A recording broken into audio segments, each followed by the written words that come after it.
जय ओम विष्णुपाद परमहंस परिव्राजकाचार्य अष्टोत्तर सत his divine grace अभय चरणारविंद भक्ति वेदांत स्वामी शील प्रभुपाद की जय। अनंत कोटि वैष्णव वृंद की जय। श्री श्री राधा गोकुलानंद की जय। श्री श्री गौर निताय की जय। श्री श्री जगन्नाथ बलदेव सुभद्रा मई की जय। निताय गौर प्रेमानंदे। समवेत भक्त वृंद की जय। समवेत भक्त वृंद की जय। समवेत भक्त वृंद की जय। श्री श्री गुरु गौरांग की जय।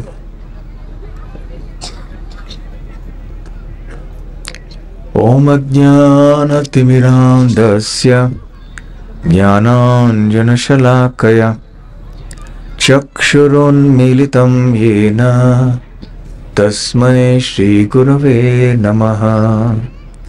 श्रीचैतन्यमनोभीष्टं स्थापितं येन भूतले स्वयं रूप कदा मह्यं ददाति स्वपदान्तिकम्।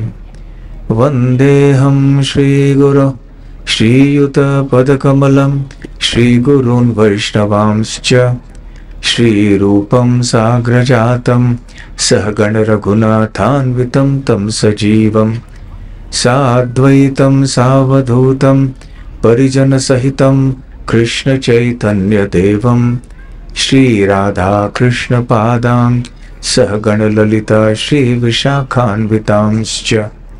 नमो ओं विष्णुपादाय कृष्णप्रेष्ठाय भूतले श्रीमते भक्तिवेदांत स्वामिनिति नामिने। नमस्ते सारस्वते देवे गौरवाणी प्रचारिणे निर्विशेष शून्यवादी पाश्चात्य देशतारिणे।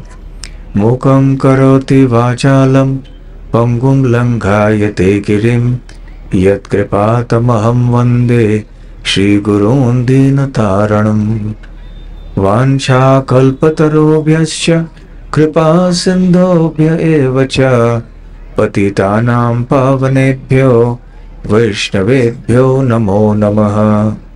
नमो महावदान्याय कृष्णप्रेमप्रदायते कृष्णाय कृष्णचैतन्य नामने गौरद्विषे नमः। पंचतत्वात्मकं कृष्णं भक्तरूपस्वरूपकं भक्तावतारं भक्ताख्यं नमामि भक्तशक्तिकम्। आराध्यो भगवान् व्रजेशतनयस्तद्धाम वृन्दावनम्। रम्या काचित् उपासना व्रजवधू वर्गेण या कल्पिता। श्रीमद्भागवतं प्रमाणममलं प्रेमापुमर्थो महान्। श्रीचैतन्य महाप्रभोर्मतमिदं तत्रादर न परः। हे कृष्ण करुणा सिन्धो दीनबन्धो जगत्पते गोपेश गोपिकान्त राधाकान्त नमोस्तुते। तप्त कांचन गौरांगी राधे वृंदावनेश्वरी वृषभानुसुते देवी प्रणमामि हरिप्रिये। जय श्री कृष्ण चैतन्य प्रभु नित्यानंद श्री अद्वैत गदाधर श्रीवासादि गौर भक्तवृंद। हरे कृष्ण कृष्ण कृष्ण हरे हरे हरे राम राम राम हरे हरे। हरे कृष्ण। आता तुम्ही सर्वे एक भव्य सुंदर दिव्य शोभा यात्रा मध्ये भाग घेऊन आले आहेत। श्री श्री राधा गोकुलानंद हे बैलगाडीवर होते आणि सगळे भक्त त्यांच्या समोर नाम संकीर्तन करत करत गावामध्ये गली गलीमध्ये जात होते, किती एक दिव्य वातावरणाचा निर्माण झाला. ह्याच्यामुळे भगवंत ज्या ठिकाणी उपस्थित असतात, ज्या ठिकाणी त्यांचं नामस्मरण होतंय, ज्या ठिकाणी त्यांचे भक्त एकत्र होऊन भगवंतांचं गुणगान करतात, तो स्थान जो आहे तो अतिशय पावन होऊन जातो. कारण भगवंत नक्की वैकुंठमध्ये वास करतात, परंतु खास करून ज्या ठिकाणी त्यांचे भक्त एकत्र होऊन त्यांचं नामस्मरण करतात, त्यांचं गुणगान करतात, तिकडे राहायला भगवंतांना खूप आवड असते. आम्हाला पण तसंच आहे की ज्या ठिकाणी आमचे लोक आमच्या बरोबर नीट बोलतील, ज्यांच्या बरोबर आमचा प्रेमाचा संबंध असेल, आम्ही त्या ठिकाणी राहायला पसंत करतो, आम्हाला आवडतं.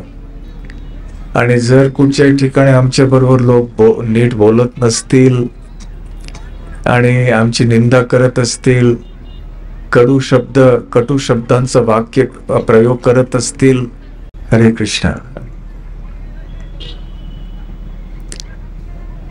आणि ज्या ठिकाणी लोक आमच्या बरोबर नीट बोलत नसतील, त्यांच्या हृदयामध्ये आमच्या प्रति प्रेम नसेल, तर आम्हाला पण आवडत नाही त्या ठिकाणी राहायला. तरी बघा, भगवंत सर्वव्यापी आहेत. असं कुठचंही ठिकाण नाही आहे की भगवंत तिकडे उपस्थित नाही आहेत. भगवंत प्रत्येक अणूमध्ये आहेत. ते प्रत्येक प्राणीच्या हृदयामध्ये उपस्थित आहेत. ही भगवंतांची कृपा आहे. जे नास्तिक मनुष्य असतो त्याच्या हृदयामध्ये पण भगवंत उपस्थित असतात. जे भगवंतांना शिव्या देतो, जो बोलतो की भगवंतांचं अस्तित्वच नाही आहे, भगवंतच नाही आहे, स्वतःला नास्तिक म्हणून घेतो, त्याच्या हृदयामध्ये पण भगवंत असतात आणि त्याच्यावर कृपा करतात, त्याची इच्छा पूर्ण करतात. त्याचं ते भ्रमण असतं, त्याचं नियंत्रण करतात. ईश्वर सर्वभूतानां हृद्देशर्जुन तिष्ठति, ब्राह्मण सर्वभूतानां यंत्रारूढानि मायया. भगवंतांची कृपाची काही सीमा नाही आहे. परंतु आम्ही भगवंत नाही आहोत. आम्ही भगवंतांचे अंश आहोत, कण मात्र अंश. त्यामुळे ती जी करुणाची भावना आहे ते आमच्यामध्ये नाही आहे, भगवंतामध्ये आहे. तरी भगवंत प्रत्येक अणूमध्ये, प्रत्येक प्राणीच्या हृदयामध्ये उपस्थित असूनही, नास्तिक लोकांच्या हृदयामध्ये पण असूनही, तरी भगवंत ज्यावेळी त्यांच्या भक्तांच्या संगम येतात तर त्यांना खूप बरं वाटतं. भगवंत हे कारण स्वभाव आहे, आमचा सगळ्यांचा स्वभाव आहे. भगवंत दिव्य प्रेमाचे गाढ स्वरूप आहेत. मूर्तिमान प्रेम भगवंत आहेत आणि त्यांनी स्वतःचा विस्तार केला आहे जीवामध्ये. कशासाठी? जीव आणि भगवंतामध्ये जे प्रेमाचे एक संबंध आहे ते वाढवायला, आणि ते प्रेमाचं जे रस आहे, जे दिव्य आनंद आहे, त्याची वृद्धी करायला. तर हे जीवनाचा उद्देश आहे. भगवंत आणि भगवंतांच्या भक्तामध्ये जे प्रेमाचा संबंध आहे त्याला वाढवायला. ते ज्यामुळे तुम्ही सर्व आता पिरणवाडीमध्ये इकडे गल्लीमध्ये फिरत होता, भगवंत पण विग्रहाच्या रूपामध्ये तिकडे उपस्थित होते आणि तुम्ही नामसंकीर्तन करत चालला होता, तर खरोखर भगवंतांना खूप छान वाटलं, हे नक्की खात्री मी सांगू शकतो.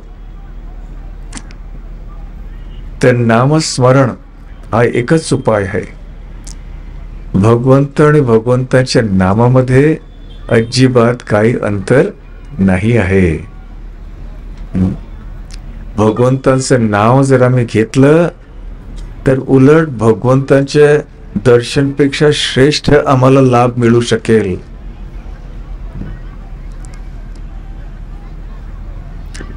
नरसिंह पुराण मध्ये एक श्लोक आहे, ज्याच्यामध्ये सीता माता जे आहे ते हनुमंतांना विचारत आहे. ते म्हणतात, अरे हनुमंता, तू एवढं समुद्रावर उडी मारून आलास, हे कसं शक्य झालं? कुठून तुला ही शक्ती मिळाली की तू एवढे मोठी उडी मारून आलास? एवढं लहान उडी मारायला पण कठीण असतं, 10-20 फूट, पण ते समुद्रावर उडी मारून गेले होतेस हनुमंत. तर सीतामाता पण विचारत होते की कसं काय हे झालं हनुमंत. तर हनुमंताने म्हटलं की माझ्यासाठी समुद्र राहिला नाही. माझ्यासाठी ते जे समुद्राचं पाणी होतं ते गायांचे जे खुरांचे ठस्यासारखं होतं. ते गायांचे जे खुरं असतात ते त्याच्यामध्ये मातीमध्ये जे एक चिन्ह पडतं किती लहान असतं. पावसामध्ये कधी कधी त्या चिन्हामध्ये पाणी भरतंय, तर आम्हाला ते पार करून जायचं, त्याच्यावर उडी मारून जायला अजिबात काही त्रास होत नाही. तर हनुमंतांनी म्हटलं की माझ्यासाठी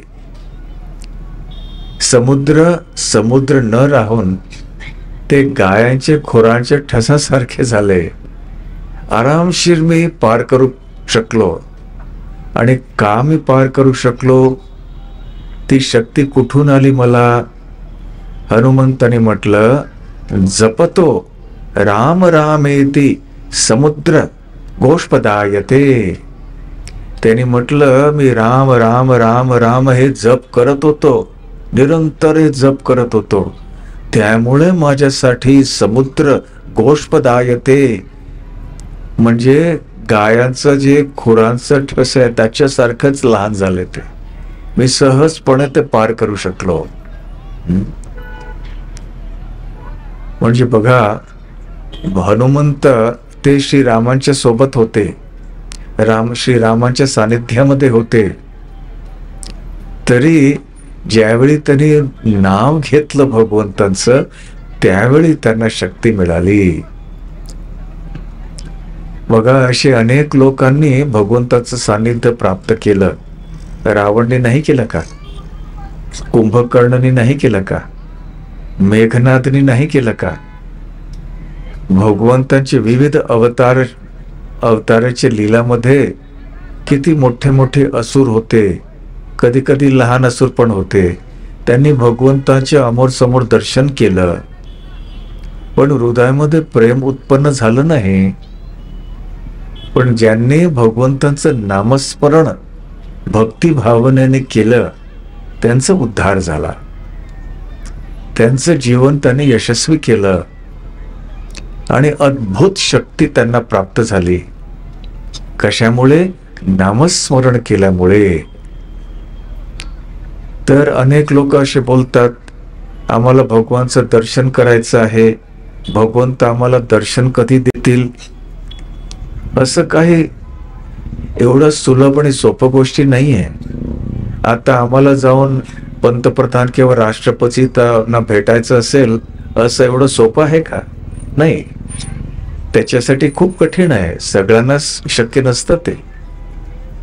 तर तसंच हे तर एक देशाचे पंतप्रधान किंवा राष्ट्रपती आहेत, तर अनंत कोटी ब्रह्मांडांचे जे स्वामी आहेत, आध्यात्मिक जगाचे पण स्वामी आहेत, त्यांचं जर प्रत्यक्ष साक्षात दर्शन करायचं असलं तर ते काय एवढं सोपं होणार काय? नाही. किती जन्मांची तपश्चर्याची गरज आहे. आणि फक्त तपश्चर्या नव्हे, भक्तिपूर्ण तपश्चर्या. जोपर्यंत आमचं हृदयामध्ये भगवंतांच्या प्रती शुद्ध प्रेम होत नाही, तोपर्यंत आम्ही भगवंतांचं दर्शन करायला योग्य नाही होणार. आणि जर दैवाने झालं तरी भगवंतांचं दर्शन, त्याचं जास्त उपयोग होणार नाही. जर आमच्या हृदयामध्ये प्रेम नसेल, भगवंतही प्रत्यक्ष आमच्या समोर उभं होऊन उपस्थित होतील, आम्ही म्हणणार की काय प्रमाण आहे की हे भगवंत आहेत म्हणून. ज्यांना भगवंतांचं अस्तित्व नकारायचं आहे, तो काही ना काही तर्क पुढे ठेवणारच आहे. अनेक असे नास्तिक लोक आहेत जे म्हणतात की भगवंत कुठे आहेत, आम्हाला दाखवा. आमच्या समोर जोपर्यंत आम्ही भगवंतांना बघत नाहीत, तोपर्यंत आम्ही विश्वास करणार नाही की भगवंत आहेत म्हणून. परंतु जर भगवंत त्यांच्या समोर आले, जरी काय खात्री आहे की ते विश्वास करणार? काही ना काही उत्तर, काही ना काही कारण बोलणार.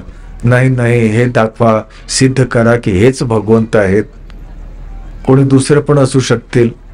आम्हाला कसं जाणीव होईल की खात्री हेच भगवंत आहेत? तर ज्यांना विश्वास करायचं नाही आहे, ते कधीही विश्वास करणार नाही. जेवढे तर्क केलं त्यांच्या बरोबर, त्याचा काही उपयोग होणार नाही. वाद करताना किंवा संवाद करताना, त्यामुळे वाद नव्हे, संवाद. वाद आणि संवाद मध्ये अंतर असतो. वाद मध्ये काय, फक्त व्यर्थ तर्क करणे. मीच खरं आहे, मी जे बोलतो तेच बरोबर आहे. ते खरोखर खरं आहे की नाही ते वेगळी गोष्टी, पण मला हे सिद्ध करून दाखवायचंय, मला हे वाद, हे तर्क जिंकायचंय. तर जे मी बोलतो तेच खरं आहे, खोटं असलं तरी ते खरं आहे. ह्याला आम्ही वाद म्हणतो. पण संवाद म्हणजे काय? ज्यावेळी आम्ही एकत्र होऊन भगवंतांना समजायचा प्रयत्न करतो, आमच्या हृदयामध्ये अहंकार होत नाही, फक्त एक तीव्रतेने इच्छा असते की मला भगवंत कोण आहे ते समजायचं आहे, किंवा भगवंतांचे बद्दल प्रेम वाढवायचं आहे हृदयामध्ये. तर हे सर्व चर्चा जे होतात त्यांना आम्ही संवाद बोलतो. प्रत्येक प्रकाराचं जे प्रश्नोत्तर असतं त्याला आम्ही संवाद बोलत नाही. हे तर्क वाद जे असतं, जे जगामध्ये आम्ही बघत असतो, लोक अनेक प्रकाराचे प्रश्नोत्तर करत असतात, तर त्यांना आम्ही संवाद बोलत नाही. परंतु जे प्रश्नोत्तर, जे प्रवचन, कथा आदी भगवंतांच्या संबंधी असतात, त्यांना आम्ही संवाद बोलतो. संपूर्ण त्याच्यामध्ये संतुष्टी मिळते. ज्यावेळी अर्जुनने भगवान श्रीकृष्णांना प्रश्न विचारले, अर्जुनने भगवंतांनी उत्तर दिले. सूत गोस्वामींना शौनक ऋषी आणि इतर जे ऋषी मुनी होते त्यांनी प्रश्न केले, सूत गोस्वामींनी उत्तर दिले. आदर्श प्रश्न उत्तर. राजा परीक्षितांनी प्रश्न केले, शुकदेव गोस्वामी यांनी उत्तर दिलं. आदर्श संवाद आणि प्रश्नोत्तर. असे श्रीमद भागवतम मध्ये आणि अन्य आमच्या वैदिक ग्रंथामध्ये अनेक असे उदाहरण आहेत संवादाचे. तर असं संवाद ज्यावेळी आम्ही करतो भगवंतांच्या भक्तांच्या मध्ये येऊन, आम्ही त्यावेळी भगवंत खरोखर तिकडे उपस्थित होतात. त्या संवादमुळे आमच्या मनामध्ये भगवंतांच्या प्रती श्रद्धा उत्पन्न होते. हळूहळू क्रमशः प्रेम उत्पन्न होतंय. आणि त्या संवादमध्ये, त्या कथामध्ये, प्रवचनमध्ये, त्या चर्चामध्ये जे ज्ञान आम्हाला प्राप्त होते, जी निष्ठा आमची वाढते, त्याच्यामुळे हळूहळू भगवंतांची जाणीव कशी झाली पाहिजे, भगवंतांची सेवा कशी केली पाहिजे, ते आम्हाला समजून येते. आणि आम्ही सेवा करत राहतो. आणि सेवा करिता करीत त्यावेळी प्रेम उत्पन्न होतंय हळूहळू हळू. तर भगवंतांच्या प्रती प्रेम निर्माण जागृत करायची पद्धती ही आहे की फक्त भगवंतांचं दर्शन करायचं आहे तसं नाही आहे. आणि हनुमंत आमच्या समोर प्रत्यक्ष उदाहरण आहेत. बघा त्यांनी काय म्हटलं, तेच रामाच्या सानिध्यात होते तरी जोपर्यंत त्यांनी नामस्मरण नाही केलं त्यांना शक्ती नाही मिळाली समुद्र पार करून जायला लंकेला. तसं ज्यावेळी वानर सेना ते लहान मोठे दगड झाडं डोंगर समुद्रामध्ये टाकत होते सेतूचं बांधकाम करायला, जोपर्यंत त्यांनी रामाचं नाव तिकडे लिहिलं नाही दगडावर ते दगड बुडले. रामाचं नाव लिहिलं की ते दगड ते बुडले नाही, ते राहिले वरच पाण्याच्या वर. आणि त्या बांधकामावर त्या सेतूवर मग ते चालत गेले वानरसेना. श्रीराम लक्ष्मण पण त्यांच्या सोबत होते. बघा श्रीराम ते चालत गेले सेतूवर पण हनुमंतांना सेतूची गरज पडली नाही, ते उडी मारून गेले. बघा भगवंतांचे भक्त किती शक्तिशाली असतात. तर हनुमंताची उदाहरणे आम्ही हे समजू शकतो की ती भगवंतांचं नाव घेणे हे किती गरजेचं असतं. आणि जो व्यक्ती भगवंतांचं नामस्मरण सतत करत असतो नित्य नेहमीने करत असतो त्याला कुठच्याही गोष्टीच्या बद्दल घाबरायची गरज नाही आहे, काळजी करायची गरज नाही आहे. हरिनाम राम नाम कृष्ण नाम हे आमचं संरक्षण करतील. जे काही आमची गरजे आहेत त्या पूर्ण होतील, पण आम्ही श्रद्धेने भगवंताचं नामस्मरण केलं पाहिजे. असंच एक आम्ही नावापुरती असंच घेत आहे तर तसं होणार नाही. जेवढी आमची श्रद्धा होईल जेवढं हृदयामध्ये प्रेम होईल तेवढंच ते आमचं नावाचं उच्चारण असेल ते शक्तिशाली असेल आणि त्याचा प्रभाव पण त्याच्या अनुसार होईल. एकदा राजा अकबर आणि बिरबल हे दोघंही जंगलामध्ये कुठचे कारणामुळे गेले होते. आणि तिकडे जाऊन एकदा मग ते फिरत फिरत त्यांना खूप ताण लागली आणि भूक पण लागली आणि दमून गेले होते दोघंही. तर मग बसले थोडी वेळ. तर राजा अकबरने विचारलं की अरे खूप भूक लागली आहे, जरा बघू कुठे इकडे जेवण मिळत असेल तर जवळपास इकडे जंगलामध्ये आणि फिरू, जंगलाच्या जवळ कुठे गाव असेल तर तिकडे जाऊन बघू आम्ही.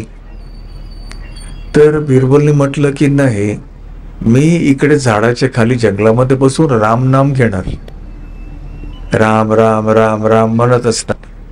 तर अकबरने विचारलं हे काय, झाडाच्या खाली बसून राम राम राम केलं तर जेवण येणार काय तुझ्याकडे? तर होय जेवण येईल, तर तू बस इकडे, मला भूक लागली आहे, मी जाऊन बघतो कुठे जेवण मिळेल ते. तर राजा अकबर बादशाह होते, ते पूर्ण देशाचे राजा होते. इकडे तिकडे फिरले, खूप भ्रमण केल्यानंतर मग ते आले एक गाव सापडला त्यांना. त्या गावामध्ये गेले आणि तिकडे जाऊन लोकांना सांगितलं मी राजा अकबर आहे आणि आम्हाला खूप भूक लागली आहे तर जेवण द्या. तर त्यांनी जेवण दिलं. राजा पोट भरून जेवले आणि मग त्यांना विचारलं की अरे माझा मंत्री आहे बिरबल, त्याच्यासाठी पण मला जेवण घेऊन जायला पाहिजे. तर राजा स्वतःच्या हाताने जेवण घेऊन बिरबलकडे गेले आणि मग बिरबलला जेवण दिलं आणि म्हटलं, बिरबलने जेवलं. मग राजाने म्हटलं अरे बघ बिरबल, तू म्हणत होतास असंच खाली बसून राम राम केलं तरी झालं नाही, मला जावं लागलं तिकडे, मला जंगलामध्ये फिरत फिरत गावामध्ये जावं लागलं, तिकडून मी आणलं आणि तुला दिलं, त्यामुळे तुला हे मिळालं. जर मी फिरलो नसतो तिकडे गेलो नसतो तर तुला जेवण मिळालं नसतं आज. तर बिरबलने शांतपणे ऐकलं आणि बोललं, बघा किती आश्चर्य आहे. मी उठलो नाही, मी झाडाच्या खाली बसून राम नाम घेत होतो आणि माझ्या हातात आलं की नाही जेवण. आणि कोण घेऊन आले? आमचे देशाचे बादशाह जे होते त्यांना फिरावं लागलं, त्यांना जाऊन भिक्षा मागावी लागली, मला जेवण द्या म्हणून भीक मागावी लागली त्याला. आणि ते पूर्ण देशाचे राजा येऊन स्वतःच्या हाताने मला जेवण घेऊन आले. तर राम नाम घेऊन मला जेवण मिळालं की नाही? तर अकबराला पण समजलं, हा हे आमचे मंत्री खूप बुद्धिमान आहेत आणि भगवंतांचे मोठे भक्त पण आहेत. तर ह्याचा अर्थ हे नव्हे की आम्ही फक्त आता आम्ही राम नाम घेतोय, कृष्ण नाव घेतोय, हरे कृष्ण महामंत्राचं उच्चारण करतोय म्हणून उद्यापासून आम्ही नोकरी सोडायची, व्यापार बंद करायचं, घरामध्ये स्वयंपाक वगैरे करायचं नाही, आता आम्ही हातावर हात धरून बसायचं नाही, असं नाही. हे जे गोष्टी असतात त्याच्यामधून आम्ही भरपूर काही शिकू शकतो. भगवान श्रीकृष्ण पण भगवद्गीतेमध्ये म्हणतात, अनन्यास चिंतयन्तो माम ये जनाः पर्युपासते तेषां नित्याभियुक्तानां योगक्षेमं वहाम्यहम्. की माझे जे भक्त असतात, जे अनन्य भावनेने माझं चिंतन करत असतात, अनन्यास चिंतयन्तो माम, माझे जे चिंतन करत असतात, ये जनाः म्हणजे जे लोक, जे भक्त, परी उपासते माझी उपासना करतात, माझी आराधना करतात, मला नमस्कार करतात, माझी सेवा करतात, नित्य अभियुक्तानाम जे अशा प्रकारच्या सेवामध्ये, उपासनामध्ये, चिंतनमध्ये सतत राहत असतात, त्यांच्यासाठी योगक्षेम वहामी अहम. ते म्हणतात की मी स्वतः त्यांचे जे गरजे आहेत ते पूर्ण करतो आणि त्यांच्याकडे जे आहे त्याचं मी संरक्षण करतो. आणि भगवंत म्हणतात मी स्वतः करतो, असं नाही की मी कोणाला सांगतो की जावा तिकडे पिरणवाडी म्हणजे माझे भक्त आहेत त्यांची काळजी घ्या. नाही, मी स्वतः भक्तांची काळजी घेतो. दुसऱ्या शब्दात म्हटलं तर आम्हाला भगवंतांच्या भक्तीच्या मार्गावर मध्ये, भगवंतामध्ये, त्यांच्या नामस्मरणाच्या पद्धतमध्ये पूर्ण विश्वास असलं पाहिजे. ह्याचा अर्थ हे नव्हे की आम्ही आळसी झालं पाहिजे म्हणून आणि काम करणे बंद केलं पाहिजे म्हणून, असं नाहीये. इमानदारीचं परिश्रम ते केलंच पाहिजे. आम्ही कोणी गृहिणी असतील तर त्यांनी घरामध्ये कामं केलं पाहिजेत. स्वयंपाक असेल, घर स्वच्छ ठेवणे असेल, मुलांचं देखरेख करणं असेल, आणि जे व्यापार वगैरे करायला जातात पुरुष वगैरे त्यांनी पण केलंच पाहिजे ते सगळं. पण हे सगळं करत असताना नामस्मरण करत राहिलं पाहिजे. भगवंताचं नाव घ्यायला विसरलं नाही पाहिजे. त्याच्यासाठी वेळ काढलं पाहिजे या कार्यासाठी. पण आता समस्या काय आहे? समस्या ही आहे की आधुनिक काळामध्ये आणि खास करून शहरामध्ये लोक एवढं व्यस्त असतात की त्यांना इच्छा असत नाही सत्संगला यायला, प्रवचनला बसायला. ते मन एवढं विचलित असतं रजगुणामध्ये की एक ठिकाणी बसून प्रवचन ऐकणे म्हणजे खूप अवघड होतंय. होत नाही, ते जमत नाही. कारण मन एवढं विचलित असलेलं असतं की ते येतच नाहीत आणि आले तरी ते बसायला होत नाही एक ठिकाणी. बघा, ही एक मोठी गोष्टी आहे. एक ठिकाणी थोडे वेळ बसणे म्हणजे एवढं सोपं नाही आहे. जर शरीराला स्थिर करायचं असलं तर मनाची स्थिरताची पण गरज असते. मन स्थिर असलं तर आम्ही शारीरिक दृष्टीने पण स्थिर राहू शकतो. मन विचलित असलं तर शरीर पण स्थिर राहू शकत नाही. अनेकदा तुम्ही मुलांना बसताना बघितलं असेल, मुलं एकाच ठिकाणी बसू शकतात काय? हात पाय अंग हलवत बसतात. ते असं शांतपणे बसत नाहीत का? कारण मुलांचं जे मन आहे ते नेहमी विचलित असतं, चंचल असतं. त्यामुळे शरीर पण एकाच ठिकाणी राहू शकत नाही. कधी कधी वय वाढल्यानंतर पण तसंच होतंय. कधी कधी लोक एकच ठिकाणी सावकाश म्हणजे सावधान बसू शकत नाहीत, हलत असतात. हात हलवलं, पाय हलवलं, इकडे बघितलं तिकडे बघितलं, ते होत नाही स्थिर. पण त्याच्यासाठी आम्ही अभ्यास केला पाहिजे, शरीराला स्थिर ठेवायचा प्रयत्न केला पाहिजे. मला अजून आठवण आहे की आमचे एक भक्त आहेत, डॉक्टर आहेत, माताजी आहेत ते. तर त्यांच्या मुलीला शास्त्रीय संगीत शिकवायला ते पाठवत होते कुठे, आणि तिकडे सुरू केलं. आणि त्यांचे जे संगीतचे गुरु होते त्यांच्याकडे ही मुलगी रोज जात होती.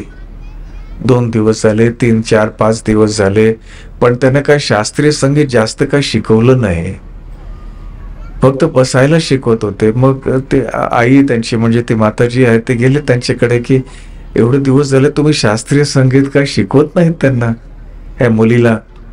तर त्यांनी म्हटलं, शास्त्रीय संगीत शिकायच्या आधी कसं स्थिर बसलं पाहिजे ते आम्ही शिकलं पाहिजे. जर शास्त्रीय संगीत करायचं असेल तर आम्ही उभं राहून बोलू शकत नाहीत, ते इकडे तिकडे फिरत फिरत आम्ही गाऊ शकत नाहीत. एकाच स्थानामध्ये आसन ग्रहण करून स्थिर बसलं पाहिजे, आणि मग आम्ही संगीत, शास्त्रीय संगीतचं आम्ही शिकू शकतो. तसंच भक्ती मार्गामध्ये पण आम्हाला प्रवचन ऐकायचं असेल, मन स्थिर झालं पाहिजे. बसायला 1 तास बसणे म्हणजे अवघड आहे. आता जप जरी करायचं असलं एक ठिकाणी बसून, तेवढं सोपं होत नाही. कारण मनाचं वेग एवढं असतं, आम्हाला काही ना काही दुसऱ्या मार्गावर घेत असतं. आता मन सांगतंय मला, उठा लवकर, तिकडे चला, तिकडे जावा. तर आमचं शरीर पण त्याला साथ देतं मनाचं. तरी स्थिर राहणे हे खूप गरजेचं आहे. तर ज्यावेळी आम्ही येतो, आम्ही भक्तांच्या संघमध्ये बसतो, ऐकतो, प्रवचन कथा ऐकतो, जप करताना एक ठिकाणी बसतो, मग हळूहळू हळूहळू त्याचा प्रभाव पडतो. मग शरीराला स्थिर करायचा प्रयत्न करत करत हळूहळू आम्ही नामस्मरण करतो, कथा ऐकतो, तर मन पण स्थिर होते. मग मन स्थिर झालं की शरीर पण स्थिर होते, आणि शरीर स्थिर झालं तर आणि मन स्थिर होते. असं होऊन आम्ही पुढे जाऊ शकतो.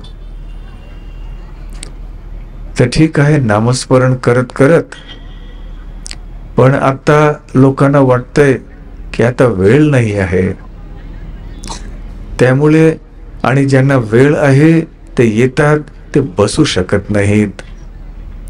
पण वेळ पण काढलं पाहिजे आणि येऊन स्थिर बसलं पण पाहिजे. एकदा जगन्नाथपुरीमध्ये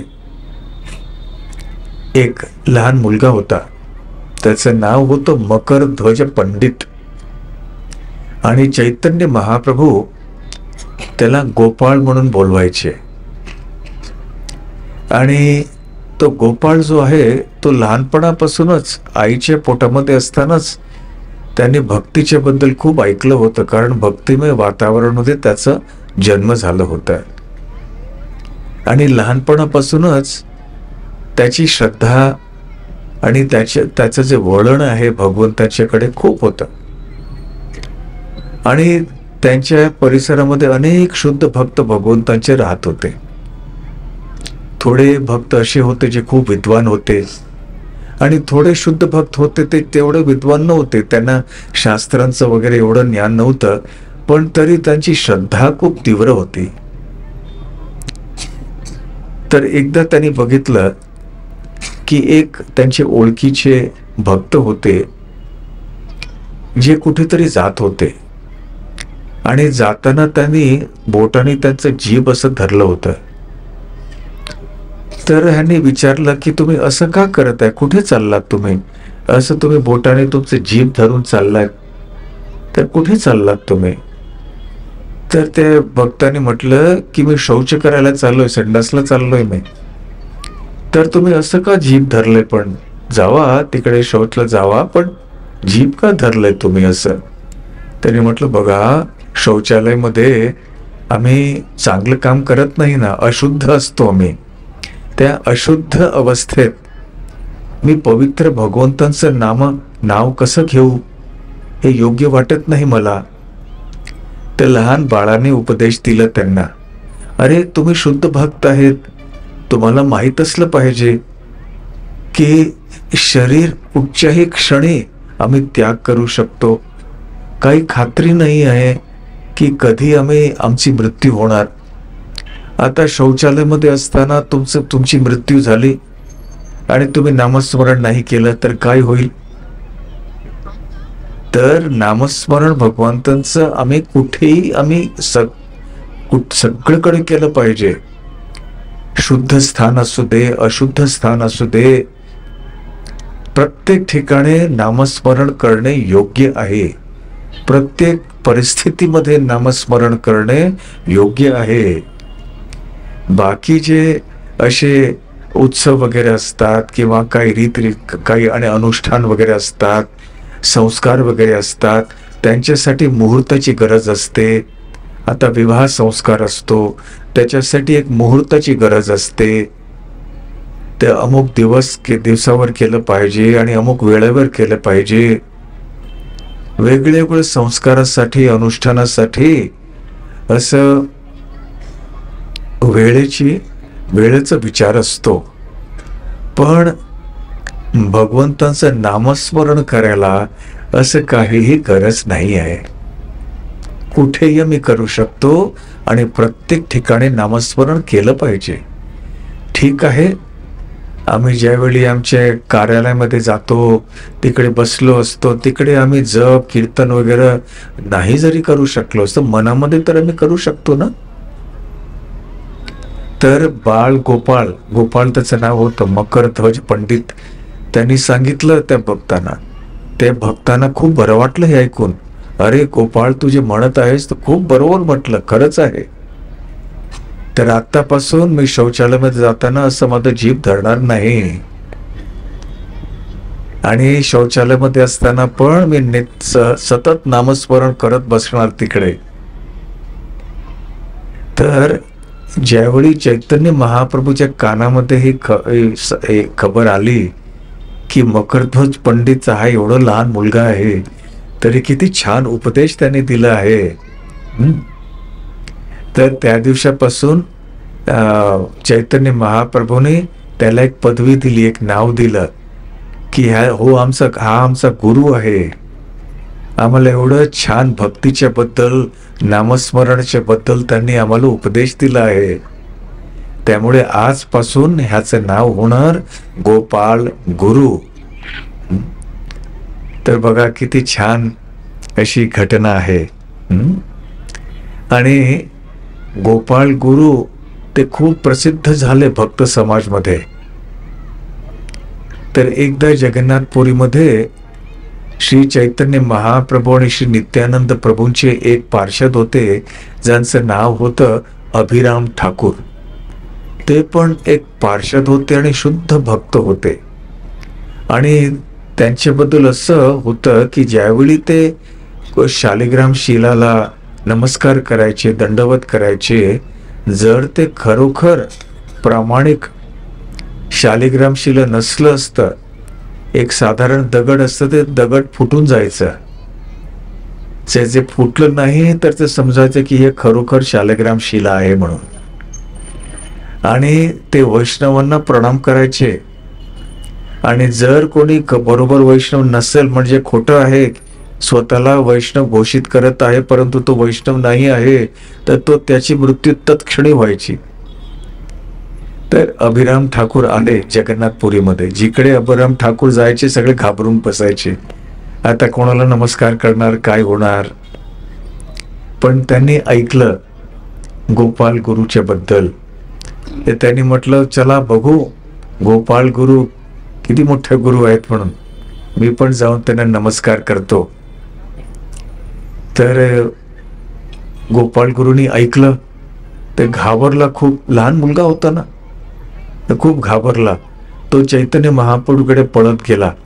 चैतन्य महाप्रभूने म्हटलं काही घाबरू नकोस तू, आणि त्यांच्या चरणकमलाने त्याने त्या मुलाचं गोपाल गुरुच्या कपाळावर त्यांनी स्पर्श केला, आणि त्याच्यामुळे चैतन्य महाप्रभूंच्या चरणकमलांचे जे चिन्ह आहेत ते त्याच्या कपाळावर झाले. ते एक विशेष प्रकारचं तिलक झालं ते कपाळावर. आणि त्याच्यानंतर गोपाळ गुरुच्या भविष्यामध्ये जे एक त्यांचे वंशज जे झाले, आध्यात्मिक वंशज, त्यांचं पण तिलक थोडं वेगळ्या प्रकारचं झालं ते. आणि मग महाप्रभूने म्हटलं तू घाबरू नकोस, तू माझ्या मांडीवर येऊन बस. आणि अभिराम ठाकूर आले, त्याने प्रणाम केलं, आणि गोपाल गुरुला काहीच झालं नाही. आणि सगळे भक्त जय जयकार करावं लागले, जय हो जय हो, गोपाल गुरु की जय हो म्हणून. परंतु मूळ काय आहे की गोपाल गुरु याच्या मनामध्ये किती श्रद्धा होती भगवंतांच्या नावाच्या प्रती. तर त्यामुळे आम्हाला पण आमच्या दैनिक जीवनामध्ये भगवंतांच्या नावाप्रती खूप आदर आणि विश्वास, श्रद्धा असली पाहिजे. आणि नित्य नियमाने आम्ही जप केलं पाहिजे, घरी कीर्तन पण केलं पाहिजे. आणि ज्यावेळी असे सत्संगाचे कार्यक्रम असतात, दर आठवड्यामध्ये पण चिन्नपट्टण गावामध्ये असतात सत्संग. आमचे राधा गोकुळानंद मंदिरचे भक्त येतात सत्संग करायला, त्याच्यामध्ये पण तुम्ही भाग घ्या. श्रील प्रभुपादांनी हे एवढे सुंदर संस्थाची स्थापना केली आहे, आंतरराष्ट्रीय श्रीकृष्ण भावनामृत संघ. त्याचा पूर्ण लाभ घ्या आणि बघा की तुमचं घर, तुमचं गाव, सर्व काही कसं वैकुंठामध्ये परिवर्तित होतंय. तर आज एवढी छान व्यवस्था भक्तांनी केली आहे चन्नपट्टण गावाच्या भक्तांनी. तर ज्या सगळ्या भक्तांनी खूप सेवा केली आहे आयोजनमध्ये, व्यवस्थामध्ये, त्यांना हार्दिक धन्यवाद आणि आभार मी व्यक्त करतो. ज्या श्रद्धाळू लोकांनी, भक्तांनी मदत केली आहे, दान दिलं आहे, वेगवेगळ्या प्रकारांनी सहायता केली आहे, त्यांना पण मी धन्यवाद आणि आभार व्यक्त करतो. आणि शेवटी आपण सर्व आपलं वेळ काढून इकडे आलात. कोणी अनेक भक्त बेळगावहून आलेत, कोणी खानापूरहून आलेत, कोणी चन्नपट्टणमधून आलेत, कोणी अनेक ठिकाणीवरून आलेत. तुम्ही सगळं वेळ काढून इकडे आलात, त्याच्यासाठी तुम्हाला सर्वांना पण हार्दिक धन्यवाद आणि आभार. आणि आता नौका विहार उत्सव होणार आहे. त्या नौका विहाराच्या उत्सवमध्ये भगवंताचा नौकामध्ये बसणार आहेत आणि ते थोडं फिरणार आहेत तलावमध्ये. आणि भक्त आम्ही सगळे बसून नामस्मरण करणार, नामसंकीर्तन करणार. तर जो भगवंतांना असे जलाशयामध्ये नौका विहार करायला बघतात, त्यांना परत ह्या भवसागरामध्ये यायची गरज नाही.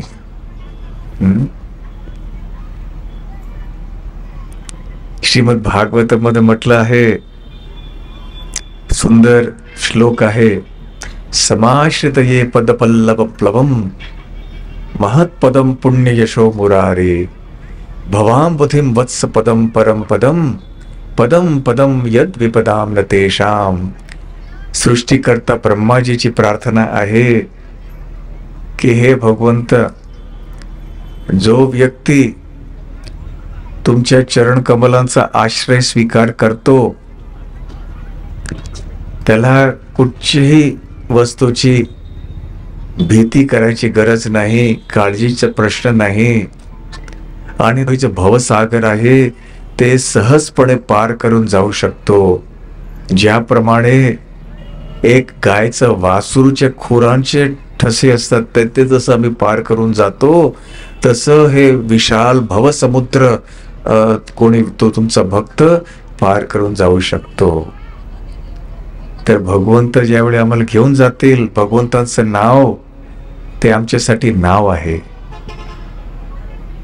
भगवंतांचं नाव आम्हाला भवसागर पार करायला एक नाव आहे. तर आता भगवंतच स्वतः नाव मध्ये बसणार आहेत, तर त्यांचं दर्शन आम्ही आता उठून तिकडे करू. हरे कृष्ण कृष्ण कृष्ण हरे हरे, हरे राम राम राम हरे हरे. हरि बोल. हरे कृष्ण.